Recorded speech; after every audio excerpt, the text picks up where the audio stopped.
Hello வணக்கம். நான் உங்கள் அக்குபஞ்சர் டாக்டர் ரேவதி கார்த்திக். இன்றைக்கி ஒரு special medical tips for animals. ஓகேங்களா?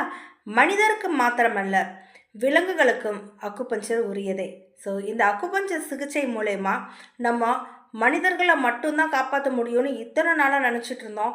ஸோ இந்த 7 வருஷம் எக்ஸ்பீரியன்ஸில் மோர் தென் 7,000 பீப்புளோடைய சக்ஸஸை கண்ணால் பார்த்தவங்க இன்றைக்கி ஒரு மிருகத்துக்கும் இவ்வளோ சக்ஸஸ் கிடைக்கும் அப்படின்றதையும் ப்ரூஃப் பண்ணியிருக்கிறோம். ஸோ அதை பார்த்துக்கிட்டே இருக்கிறோம், டெய்லி பார்த்துட்ருக்குறோம். நிறைய மிருகங்களை இப்போ கூட்டிகிட்டு வர்றாங்க.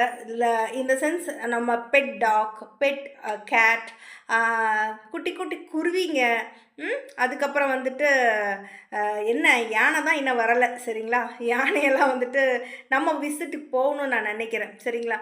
எதுக்கு அப்படின்னு சொன்னால், இந்த மிருகங்களை அக்குபஞ்சர் மூலயமா காப்பாற்ற முடியுமானா முடியுங்க. ஸோ இப்போ நான் பார்த்துட்ருக்கேன், கோழிகளுக்கெல்லாம் இந்த அக்குபஞ்சர் நீடில் போட்டு உயிர் பொழைச்ச கதையெல்லாம் இருக்குது. ஸோ ஒவ்வொன்றும் ஒவ்வொரு ஹிஸ்ட்ரி. இப்போ நான் ஒரு முக்கியமான விஷயத்த நான் சொல்ல போகிறேன். என்ன அப்படின்னா, ஒரு மிருகம், அதாவது நாய் நன்றி உள்ளதுன்னு சொல்லி நம்ம எல்லாருக்குமே தெரியும். அந்த நாயுடைய குணத்தை நம்ம பாராட்டணுன்னா அவ்வளோங்க. நான் ரீசெண்டாக ஒரு இராணுவ வீரர்கிட்ட நான் பேசினேன். அவர் அப்போ தான் கன்னி வெடிகள் இருக்குல்ல, அந்த ஃபாரஸ்ட்டில் கிட்டத்தட்ட 14 கன்னி வெடிகள் எடுத்துட்டு அப்போ தான் என்கிட்ட பேசுகிறாரு அவர். ஸோ ஏன்னா ஒரு 10 இராணுவ வீரர்கள் இறந்துட்டாங்க. அதனால் ஏற்கனவே அவர் நம்மகிட்ட ட்ரீட்மெண்ட் போட்டு சரியானவர். அவர் எப்படி இருக்காருன்னு விசாரிக்கிறதுக்காக நான் கேட்கும்போது அவர் அந்த டைம் எனக்கு டவர் கிடச்சி எனக்கு கால் பண்ணார். நான் நல்லா இருக்கேன் மேடம், ஒன்றும் பிரச்சனை இல்லை. இப்போ கூட ஒரு 14 கன்னி வெடிகள் எடுத்தோம் அப்படி சொன்னோடனே எனக்கு ரொம்ப ஷாக் ஆகிடுச்சு. அப்படியா? அப்போ அது எப்படிங்க அப்படின்னு உங்களுக்கு தெரிஞ்சிருமா அது அப்படின்னு கேட்டால், இல்லைங்க, நாங்கள் டாக் வச்சுருக்கோம். அந்த டாகுக்கு அந்த மோப்ப சக்தி ஜாஸ்தி. அந்த டாக் எங்கே கண்ணி வெடி இருந்தாலும் அது கண்டுபிடிச்சிரும். அது மட்டும் இல்லை, அது கண்டுபிடிக்கிறது மட்டும் இல்லை, நாங்கள் அந்த இடத்துல காலடி வைக்க விடாமல் அதுக்கு முன்னாடி அது காலடி வச்சு செத்து போயிடும். ஒன்று எங்ககிட்ட இன்டிமேட் பண்ணி சொல்லிடும். ஒரு வேளை அதால் அது முடியல, அப்படி ஒரு கண்ணி வெடி ரொம்ப டேஞ்சரஸில் இருக்குன்னா எங்களுக்கு முன்னாடி அது போய் விழுந்து செத்துரும், எங்களை காப்பாற்றிரும் அப்படின்னு சொன்னார் பாருங்க. எனக்கு ரொம்ப ரொம்ப ஆச்சரியமாக போச்சு. ஒரு டாகுக்கு இவ்வளோலாம் பண்ண முடியுமா அப்படின்னு எனக்கு ரொம்ப ஆச்சரியமாக தோணுச்சுங்க. அப்போ அது மட்டும் இல்லை, ஈவன் நாங்கள் எங்கள் பிள்ளைங்க மாதிரி தாங்க அதை பார்த்துக்குவோம். ஏன்னா எங்களுக்கு ட்ரெஸ் எடுத்துகிட்டு கொடுக்கும், எங்களுக்கு ஷர்ட் எல்லாம் எடுத்துகிட்டு அதுதான் கொடுக்கும். அயன் பண்ண ஷர்ட் அழகாக எடுத்துகிட்டு கொடுக்குமா? எப்படி கொடுக்கும்னா யோசிக்க முடியல. இல்லை, ஷர்ட் எடுத்துகிட்டு கொடுக்கும், பிளேட் எடுத்துகிட்டு கொடுக்கும். எல்லாருக்கும் எங்களுக்கு எங்கள் நாய் இல்லைன்னா நாங்கள் இல்லைங்க. நாங்கள் 4 பேர், எங்கள் நாய் 3 பேர். நாங்கள் தான், எங்கள் குடும்பம் தான் இப்போ நாங்கள் இந்த காட்டில் இருக்கோம். நாங்கள் தான் இந்த கன்னிவெடி எடுத்துகிட்டு இருக்கோம்னு சொல்லும்போது பார்த்திங்கன்னா, ஐயோ, எனக்கு ஒரு சமயம் சந்தோஷம், ஒரு சமயம் பயம். ஐயோ, இவ்வளோ ட்ராஜடியான இடத்துல நம்ம இராணுவ வீரர்கள் போயிட்டுருக்காங்க. ஆனால் அந்த இடத்துலையும் இந்த நாய்கள்னு சொல்ல முடியாது, அவங்க தெய்வமாக கும்பிட்றாங்க. நிறைய பேர் தெய்வமாக கும்பிட்றாங்க. அது எனக்கு அன்றைக்கி தான் உண்மையாகவே புரிஞ்சிச்சு. ஸோ நாய்கள்லாம் ஒரு மிருகங்களை நம்ம தெய்வத்துக்கு சமமாக வச்சுக்கணுங்க. அது அந்த மிருகங்கள் தான் உசுரை காப்பாற்றி, தான் உசுரை விட்டுட்டு தன்னுடைய ஓனர், தன்னையோட உரிமையாளரை காப்பாற்றுது. பார்த்தீங்களா? Hats off to such a dogs, such a fantastic and knowledgeable dogs. அவ்வளோ நாலேஜாங்களா, அவ்வளோ. அதுவும் சொல்கிறாங்க, அந்த இராணுவ வீரர் சொல்கிறாங்க, தீவிரவாதி ஒரு டிஸ்டன்ஸில் வரும்போதே இந்த நாய்களுக்கு தெரிஞ்சிருமா. தெரிஞ்ச உடனே அவங்க க்ளூ கொடுக்கும். அது மட்டும் இல்லாமல் இவங்களை அட்டாக் பண்ண வந்தாங்கன்னா கடின்னு சொல்லிட்டாங்கன்னா போதுமா, கடிச்சு கொதறிடுமா. ஸ்டாப்புன்னு சொல்கிற வரையிலும் அது நிறுத்தாதான், அதுவரை கடிச்சு கொதறி முடிச்சிருமாம்மா. அவங்கள டெத்தாக சொன்னாலும் அதை டெத்தாக விட்டுருமா. அந்த அளவுக்கு நாலேஜபிளாமல் ஒரு டாகுக்கு பார்த்துக்கோங்க. அப்போ எவ்வளோ ட்ரைனிங் கொடுத்துருக்காங்க, அப்போ எவ்வளோ ஒரு நல்ல எண்ணத்தோடு இருக்குது அந்த டாகு. இன்னொருத்தர் சொன்னார், நான் ஒரு பெட் டாகை வளர்த்தேன். அந்த பெட் டாக் பார்த்திங்கன்னா, ஈவன் என் ஒய்ஃபையே என் பக்கத்தில் விடாது. அதுக்கிட்ட பர்மிஷன் கேட்டு தான் என் ஒய்ஃபே பக்கத்தில் வருவாங்க. அந்த அளவுக்கு அது என்ன அந்த அளவுக்கு பாதுகாக்கணும்.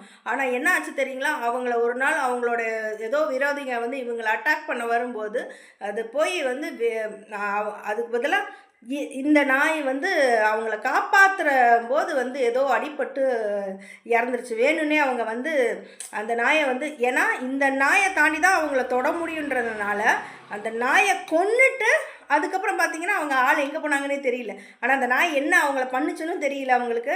நாய் இறந்து போச்சு. அதுக்கப்புறம் அந்த அந்த விரோதிகளே இவங்களை வந்து எதுவுமே பண்ணலை. அப்போ நாய் அங்கே என்னவோ பண்ணி அவங்கள காப்பாற்றி விட்டுருக்கு. நம்ம எவ்வளவோ பார்த்துருக்கோம், எவ்வளோ இடத்துல இதெல்லாம் பார்த்த விஷயம். ஒரு அம்மா இறந்து போயிட்டாங்க, அந்த அம்மா இறந்துட்டாங்க, அவங்க வளர்த்த நாய் அவங்கள புதைச்ச இடத்துலையே படுத்து கிடந்து அப்படியே கண்ணீர் விட்டு அழுது அழுது இறந்துச்சுங்க. ஸோ இந்த மாதிரி ஒரு விஷயத்தெல்லாம் நம்ம பார்த்தோன்னே அப்பா, எந்த ஒரு மனுஷனுக்கு கூட, பெத்த புள்ளிக்கு கூட இவ்வளோ ஒரு பாசம் இருக்காது போல இருக்குங்க. அந்த டாகுன்னு சொல்கிற, அந்த நாயின்னு சொல்கிற அந்த தெய்வத்துக்கு வந்து இவ்வளோ ஒரு அந்த குழந்தையும் தெய்வம் ஒன்றுன்னு சொல்கிற மாதிரி இந்த மிருகங்களும் வந்து அப்படி ஒரு தெய்வீகத்தன்மையை கொண்டது பாருங்கள். அப்போது வாட் அபவுட் அந்த மிருக குணம் வந்து எப்போ வெளிப்படுது? இந்த அன்பு இந்த கடவுளுக்குரிய அன்பு, மனுஷங்களுக்குரிய அன்பு, இந்த மாதிரி எப்போ வந்து ஒரு மிருகத்துக்கு உரிய மிருக குணம் வெளிப்படுது அப்படின்னு சொல்லி பார்த்தா, ஒரு டைம் இந்த நாய்கள், நம்ம தெரு நாய்கள்லாம் இருக்குல்ல, நம்ம வந்து அவங்களுக்கு தண்ணி கொடுக்கணும். ஒரு நாளைக்கு தேவையான அளவு தண்ணியை அந்த நாய்களுக்கு கொடுக்க மறந்துட்டோம். இப்போ அதே நாய், இவ்வளோ அன்புள்ள அந்த நாய் நம்ம ரோட்டில் போகிற குழந்தைங்களை துரத்திட்டு வருதுங்க, அவங்கள கடிக்க பார்க்குதுங்க. கடித்து கொதறின வீடியோஸ்லாம் நம்ம பார்த்துருக்கோம். நிறைய இடத்துல வந்து அதை பார்த்து அப்படியே மனப்பதறி இருக்குது. குழந்தைங்க இறந்து போயிருக்காங்க, நிறைய எபிசோடு நடந்துருக்குது. அப்போ இது ஏங்க நடக்குது அப்படின்னு நம்ம யோசிச்சோமா? அதுக்கு ஒரு ரீசன் என்னென்னா இதுதாங்க, தண்ணி கொடுக்காதது தான். அதாவது நாய்க்கு சில பேர் வந்து சாப்பாடு வைப்பாங்க பரிதாபப்பட்டு, ஆனால் சாப்பாடு வைக்கிறீங்களே, தண்ணி வைக்கிறீங்களா? எத்தனை பேர் தண்ணி வைக்கிறீங்க? சரிங்க, தண்ணி குடிக்கிறதுல என்னங்க இருக்குது அப்படின்னு சொன்னால், தண்ணி ஒருத்தவங்க குடிக்கல, இப்போ நம்ம மனுஷங்க ஒரு நாளைக்கு 3 to 4 லிட்டர் தண்ணி வந்து அளந்து வச்சு குடிக்கிறோங்க. அந்த 4 லிட்டர் தண்ணி குடிக்காதவங்க தான் இன்றைக்கி என்கிட்ட பேஷண்ட்டாக வந்துட்டுருக்காங்க. சரிங்களா? இதுக்கு என்கிட்ட ப்ரூஃப் இருக்குது. ஸோ யாரெல்லாம் ஒரு நாளைக்கு 3 to 4 லிட்டர் தண்ணி குடிக்கலையோ அவங்களாம் அப்பாயின்மெண்ட் போட்டு வச்சுக்கோங்க. சரிங்களா? கண்டிப்பாக வந்து தான் ஆகணும். Kidney and urinal bladder weak ஆயிரும். என்னைக்கு kidney and urinal bladder weak ஆகுதோ அன்னையில இருந்து ஸ்டார்ட் பண்ணிடும் brain and spinal cord collapse ஆகிடும். சரிங்களா?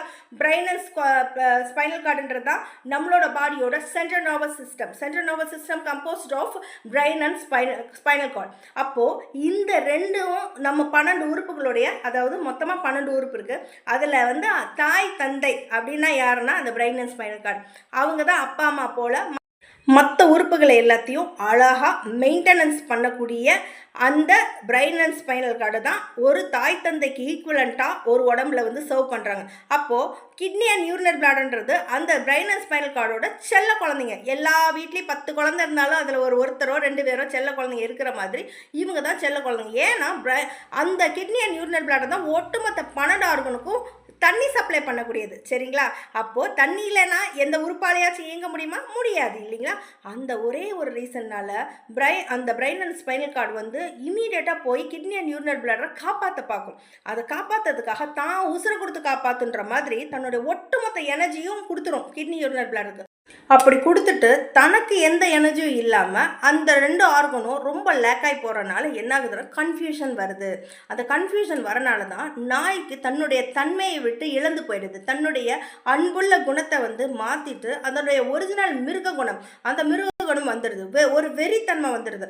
இப்போது பிரெயின் ஸ்பாயில் ஆயிடுச்சுன்னா ஆட்டோமேட்டிக்காக மென்டல் ஆயிடுச்சோன்னு சொல்கிறோம் இல்லையா? சரிங்களா? அவங்க பைத்தியம் ஆயிட்டாங்க, அவங்களுக்கு நினைவு இல்லை, அவங்க தாங்கள் என்ன பண்ணுறாங்கன்னே அவங்களுக்கு தெரியாது. ஸோ போதை அது மாதிரி தான். போதை எடுக்கும்போது இல்லை குடியை எடுக்கும்போது என்ன ஆகுது? அவங்களோட பிரெயினையும் ஸ்பைனல் கார்டையும் அட்டாக் பண்ணுது அந்த போதைப் பொருள். அது அட்டாக் பண்ணுறனால தான் தாங்கள் என்ன செய்கிறாங்கன்னே அவங்களுக்கு தெரியாமல் ஏதோ தப்பு பண்ணுறாங்க. அவங்க பண்ணக்கூடாத தப்பெல்லாமே பண்ணுறாங்க. சரிங்களா? அப்போது பிரெயினையும் ஸ்பைனல் கார்டையும் ஸ்பாயில் பண்ணக்கூடிய காரியங்களை முதல்ல ஸ்டாப் பண்ணணும். அது எது ஸ்பாயில் பண்ணுறதுனா முதல்ல kidney and urinal bladder irritate ஆகிடுச்சுன்னா ஆட்டோமேட்டிக்காக இவங்களை காலி பண்ணிடும். அதனால் தயவுசெய்து யாரெல்லாம் இப்போலாம் நாய்களுக்கு வந்து சாப்பாடு வைக்கிறீங்களோ கூடவே தண்ணி வைங்க. சரிங்களா? ஸோ சாப்பாடு கூட வைக்காட்டி கூட பரவாயில்ல, தண்ணி வச்சு பழகுங்க. அதை தண்ணி குடிக்க வச்சிங்கன்னா போதும், கிட்னி யூரினல் பிளாடர் நல்லா இருக்கும். அது நல்லா இருந்துச்சுன்னா ஆட்டோமேட்டிக்காக அதோட பிரெயினும் ஸ்பைனல் கார்டும் நார்மலாக ஒர்க் ஆக ஆரம்பிக்கும். அப்படி ஒர்க் ஆக ஆரம்பிச்சிச்சுனாவே தன்னுடைய இயல்பான ஒரு நிலைமை அதுக்கு வந்துடும். அந்த வெறி பிடிச்ச தன்மை, வெறி பிடிச்ச மாதிரி போய் இப்போ ரோட்டில் போகிறவங்க ஒருவங்களாம் கடிக்குது பாருங்களா, அந்த மாதிரிலாம் கடிக்காது. புரியுதுங்களா? அது மட்டும் இல்லைங்க, ரீசெண்டாக ஒரு யானை கூட வந்து கோயிலில் வந்து பாகனையே மிதிச்சு கொண்டுருச்சு. இதெல்லாம் வந்து கேள்விப்படுறோம். ஸோ அதுக்கெல்லாம் நம்ம என்ன பண்ணணும், அக்குபஞ்சர் பாயிண்ட்ஸை யூஸ் பண்ணணும். அக்குபஞ்சரில் டியூ 20ன்னு சொல்லிட்டு தலை உச்சியில் ஒரு புள்ளி இருக்குது. ஸோ இது எல்லா மிருகங்களுக்குமே தலை உச்சியில் அந்த புள்ளி இருக்குது. ஸோ அந்த பாயிண்ட்டை நான் டிஸ்பிளே பண்ணுறேன் பாருங்கள். ஸோ அந்த உச்சியில் இருக்கிறத வந்துட்டு நீங்கள் டெய்லியுமே வந்து அந்த நாயாக இருக்கட்டும், பூனையாக இருக்கட்டும், யானையாக இருக்கட்டும், அது இங்கே நீங்கள் புலிக்குட்டி வளர்த்தாலும் சரிங்க, அது வந்து வெறி பிடிக்காமல் இருக்கிறதுக்கு என்ன பண்ணணும்னா அந்த உச்சந்தலையை வந்து இப்படி வந்து மசாஜ் பண்ணணும். இப்போ 4 விரலை வச்சு இப்படி இப்படி இப்படி இப்படி இப்படி வந்து இப்படி ஒரு ரொட்டேஷன் வந்து நீங்கள் பண்ணணும். ஸோ இந்த மாதிரி ஒரு அழுத்தம் இப்படி நீங்கள் மிதமாக டெய்லி கொடுத்துக்கிட்டே வந்தீங்க அப்படின்னு சொன்னால் அதுக்கு வந்து நல்ல ஸ்லீப் இருக்கும். சரிங்களா? அதே மாதிரி தண்ணி கொடுக்கணும், அட் த சேம் டைம் இந்த மசாஜும் கொடுத்துட்டு வரணும். இந்த மாதிரி கொடுத்துட்டு வந்தீங்கன்னா அதுக்கு வெறியும் பிடிக்காது, அதோட ஒட்டுமொத்த பாடி சிஸ்டமும் கரெக்டாக மெயின்டைன் ஆகும், நோய் வராதுங்க, நோயும் வராது, வெறி பிடிக்காது, அந்த மிருகங்கள் வந்து தன்னுடைய தன்மையை விட்டு விலகாது. ஓகேங்களா? அப்படி ஒரு வேல்யூபுளான அக்குபஞ்சர் பாயிண்ட்ஸ் தான் இந்த டியூ 20 அப்படின்னு சொல்லக்கூடிய இந்த அக்குபஞ்சர். ஸோ இது எல்லா மிருகங்களோட உச்சியும் டெய்லி கொஞ்சம் நேரம் நீ விடுங்க. சரிங்களா? ஸோ காலையில், மதியானம், நைட்டு 3 நேரம் ரொம்ப சிக்காக இருக்கக்கூடிய மிருகங்களுக்கு கூட நீங்கள் இந்த மாதிரி பண்ணிங்கன்னா கண்டிப்பாக அவங்க அந்த யானையாக இருந்தாலும் மதம் பிடிக்காது. யானை பாகன்களை இதெல்லாம் நோட் பண்ணி வச்சுக்கோங்க. ஸோ எல்லா மிருகங்களுக்கும் இது யூஸ் ஆகும். ஓகேங்களா? ஸோ இப்படி தான் வந்துட்டு நம்ம அக்குபஞ்சர் மூலயமா மிருகங்களையும் காப்பாற்ற முடியும் அப்படின்றத பார்த்தா. இன்றைக்கி கூட ஒரு நாய் வந்தாங்க, ஒரு டாகு. அவங்க வந்து சென்னை செக்ரட்டரியேட்டில் ஒர்க் பண்ணுறவங்களுடைய டாக், வெரி பெட் டாக். அவங்களுக்கு வந்து அவங்க ஒரு என் தெய்வமே அதுதாங்க, என் தெய்வத்துக்கு உடம்பு சரியில்லைங்கன்னு அவர் அவ்வளோ பதறிட்டு வந்தார். ஏன்னா வந்து நான் ஏதாவது ஒரு ஒர்க்கு சக்ஸஸ் பண்ணணும்னா, அவர் பெரிய சயின்டிஸ்ட்டுங்க, அவர் சக்ஸஸ் பண்ணுறதுக்கு எல்லா காரணமும் அந்த நாய் தானே. அந்த நாய்கிட்ட உத்தரவு கேட்பாராம், அது உடம்பு குலுக்கிட்டு ஓகே சொல்லுமா, அது ஓகே சொன்னால் அது ஃபென்டாஸ்டிக்காக சக்ஸஸ் ஆகுமா. பார்த்துக்கோங்க அந்த டாகை வந்து எவ்வளோ அழகாக அவங்க வளர்த்துருக்காங்க, அந்த டாக் அவங்களுக்கு எவ்வளோ கோஆப்ரேட் பண்ணுதுன்னு. நான் இன்றைக்கி நீடில் போட்டிருக்கேன், அந்த நீடில் போடும்போது அவ்வளோ கோஆப்ரேட் பண்ணாங்க, சொல்கிற பேச்செல்லாம் அழகாக கேட்டாங்க. அப்போ பாருங்கள், அதனுடைய வளர்ப்பு முக்கியம், அதே மாதிரி அதனோட பராமரிப்பு முக்கியம். இப்படி ஏதாவது நாய்களுக்கு ஆபத்து வந்துச்சுன்னா, இப்போ நீடில் போட்டோன்னே அவங்க அப்படியே கீழே விழுந்தாங்க, நிற்கவே முடியல. நீடில் போட்டோன்னே அவங்க வந்து ஸ்ட்ராங்காக நிற்க ஆரம்பிச்சிட்டாங்க, நல்லா நடக்க ஆரம்பிச்சிட்டாங்க. ஸோ அந்த டாகோட ஃபோட்டோவும் நான் உங்களுக்கு இதில் ஃபிக்ஸ் பண்ணுறேன். ஓகேங்களா? இதை பாருங்கள். ஸோ கண்டிப்பாக மிருகங்களுக்கும் நம்ம இறக்கம் காட்டணும், அப்போ தான் அந்த மிருகங்கள் நமக்கு இறக்கம் காட்டும். சரிங்களா? இந்த அக்குபஞ்சர் பாயிண்ட்ஸை யூஸ் பண்ணி கட்டாயம் நம்ம மிருகங்களோட ஆயுசையும் கூட்ட முடியும். மனுஷனோட ஆயுசை மட்டும் கிடையாது, மிருகங்களுடைய ஆயுசையும் கூட்ட முடியும் அப்படின்றத தெரிவிச்சுக்கிறேன். தேங்க்யூ.